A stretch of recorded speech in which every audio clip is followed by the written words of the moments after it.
Hello everyone, this is Sharif and you're watching or listening to Sharif Sociology Spotlight, where we talk about life, society, and about ourselves.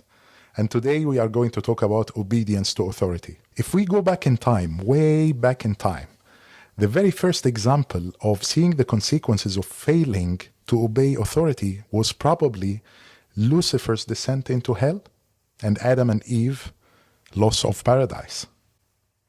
I think all of you know the story. There's no need to repeat it again. All human beings are actually living the consequences of these events until our day. What we are going to discuss today is an experiment that took place many years after those events. In 1963, a famous psychologist called Stanley Milgram conducted an experiment at Yale University in order to study obedience to authority. This experiment had two key players. One of them is a teacher and the other one is a learner. The learner was part of the experiment, so he was an actor. He knew what was going on. The experiment entails that the learner sits in a separate room and his wrist is going to be connected to an electrode. He was going to be told that the teacher is going to try to teach him some words with certain sequence, and then he will ask him questions about those words. The learner is supposed to answer the questions, and with every mistake, he was going to get electrified. This was the story that was told to both the teacher and the learner. Now, the teacher is put in a different room, in front of a desk, and over the desk there's something that looks like an apparatus that generates electric shocks. And it had many buttons, and the teacher was told that with every mistake that the learner makes, he must give him an electric shock. Those shocks, using the buttons, range from a minimum of 15 volts and they go all the way up to 450 volts, which is the maximum, the highest level of voltage.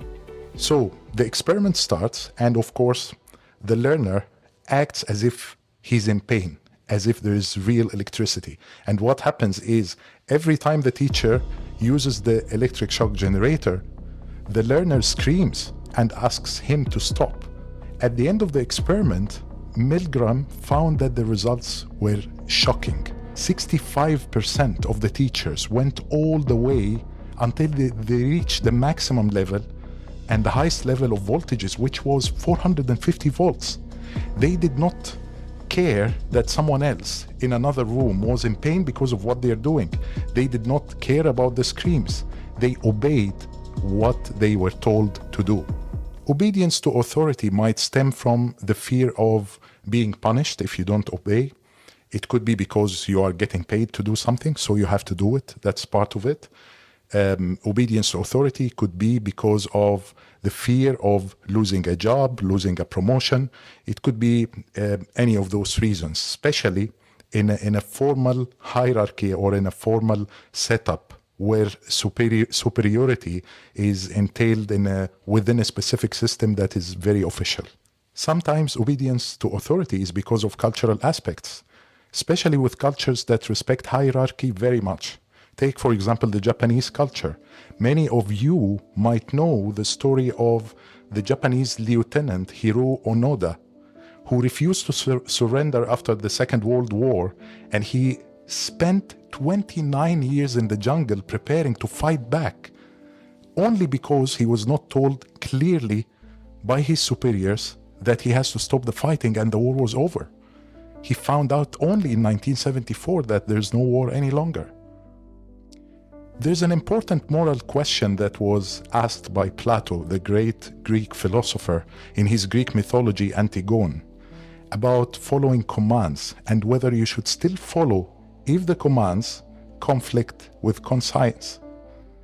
Wasn't this the case in Milgram's experiment? We were talking about authority in terms of a formal or an official hierarchy setup, but what about informal or casual way of obeying authority?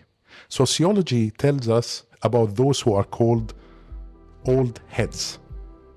These are the old people who have experience, i.e. wisdom, and these are the guys that young people go to in order to get advices from that can help them in their life and their career. This is a kind of casual mentoring, if you can call it. Mitchell Deners, in his study that was called Sidewalk, where he studied the people, the homeless people in part of New York who were living on the sidewalk, he used one of the examples of the old heads. That was one of the old book vendors that young people used to go to, not only to buy books, but also to get advice on what to study, advice on how to pursue their careers.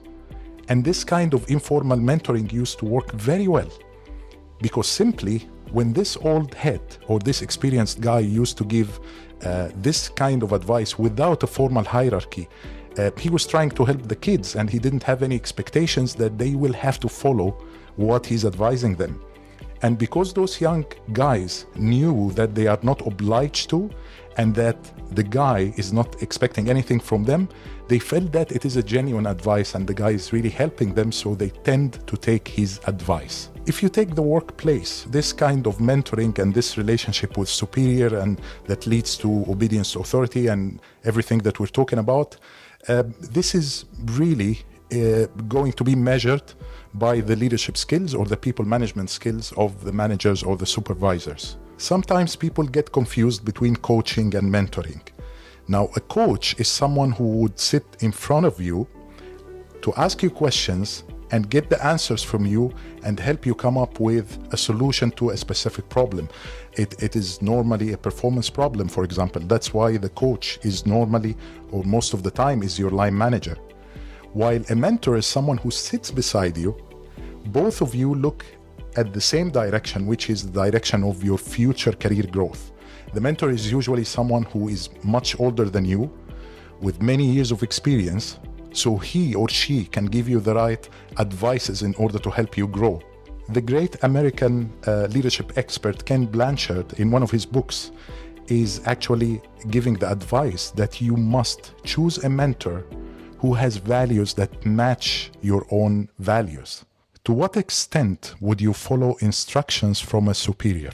What would be the ethical limitations for following such instructions?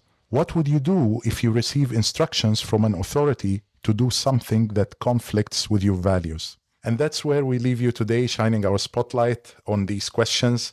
Think about it. Until we meet next time, stay tuned for the next episode. Thank you very much for watching or listening.